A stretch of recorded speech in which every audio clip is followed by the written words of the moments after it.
there is no amount of evidence, no amount of convincing you can do to anyone around the person, the narcissist you were with, that they were the person that you experienced. There's no amount of evidence that you have on deck that's physical or eyewitnesses of the thing that you're complaining about that will convince them that they are who you're saying they are behind closed doors. The wildest part about this whole entire situation is right. I'm gonna say it like this. I know this is gonna be kind of mean, but it's like it's reality though. You know, most of the time, the people that you can't convince, not because you're trying to get them on your side, it's because you're trying to get someone to speak up about what the situation is. Because sometimes you can't talk to the narcissist, right? Yeah, we all been there where you can't talk to them. You can only talk through the friends in certain because they want to be, you know, oh, that's a whole different video. Anyway, but yeah, you can't convince them of who they are and who you've experienced. They are just like them. And it's wild because you understand, like, when you see people condone each other of certain situations, what's happening and what have you, but you can't convince them of what you've experienced. They're their friend first. I was told that. And when I was told that, man, it was pretty much like this, like, you know, you can express to me and we can, like, you know, get your emotions out, but I'm their friend first, just so you know. But I was like, that's wild. And it's like, because what you tend to believe is that you've built these bonds with the narcissist friends, right? And you think that everything is the way that you've made bonds with your own friends. So when you convey dreams and goals and emotions and whatever the case may have you, and as if they're your own friends in your own circle, the problem is that they don't even care most of the time. And on top of that, like, they know that the narcissist is already looking at another person anyway. I was about to cuss, but anyway. So, and knowing a plan that you don't even know about, and they can see that you don't know that, they're not going to tell you that, man. They're not going to be your friend. They're not going to check the narcissist. None of that. They're not doing none of that. You've already tried. I tried. You know what I mean? It's crazy because, again, most of those people are like them. I hate talking like that, but it's reality though. You know, most of those people are like them. Most of those people will sit and come up with those kind of schemes that you got to deal with, like they will gaslight you. Everything is fine. Oh, the flying monkeys, well, man, this is crazy. Everything is fine.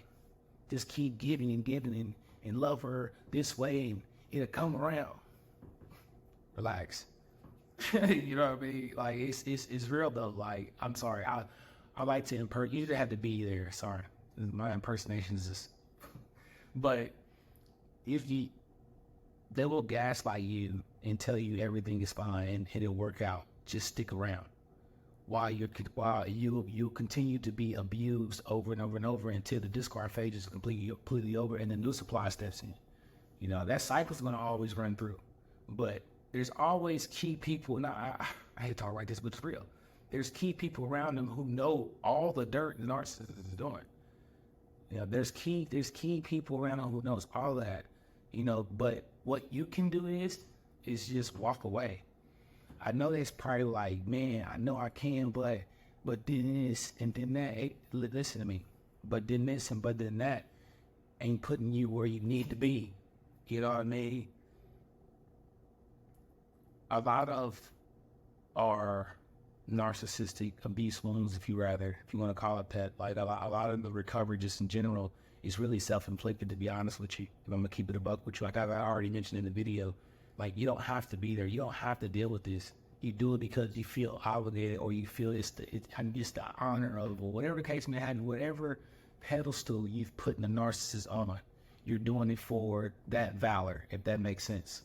So because you're doing it for that self-achievement, this is self-inflicted. You can just leave and don't have to deal with this. A lot of us stay longer than what we need to be honest with you. A lot of us still dealing with these these nightmares and these ruminations of situations with this individual. We were a whole new individual. That's how it can be, yo. But I'm just saying, like, a lot of times it's like that. You're still ruminating and having these nightmares about that person you were with when you could have just left sooner and not to have those nightmares. I'm not saying I told you so. I'm just trying to tell you sooner now, bro, sis. You feel me? So now that you know this, separate yourself. Quit tearing your mindset apart. Tear the way that you believe in yourself apart, because it's gonna take a lot more time to find yourself after the situation. That's what I need you to focus on, finding yourself, because you've lost. I was lost. I got it. I understand. I was lost. You'll be lost after the situation, but for the most part though, quit trusting the flying monkeys. Stop doing that. Like, they don't have your best interest at heart. I know you've probably spent years with them. I know, you've this event. I got it. I trust. I got it. But trusting, go do something else. I know it's probably like me, but it's real though. I don't want you to sit here and hurt any more than what you have to. So if you know this information sooner, make a choice. Am I going to sit here and stick around to see if it's going to change whenever that is? And keep trusting what the flying monkeys are telling me, who are their friend first, or I'm gonna take control of myself and go heal from this entire situation. So, if you need help with your narcissistic abuse recovery, if you need help with your mindset, I have my coaching services in my description. And like I always say, I'm Fonzie Murph, and I'm out. Peace. I hope this message finds you well.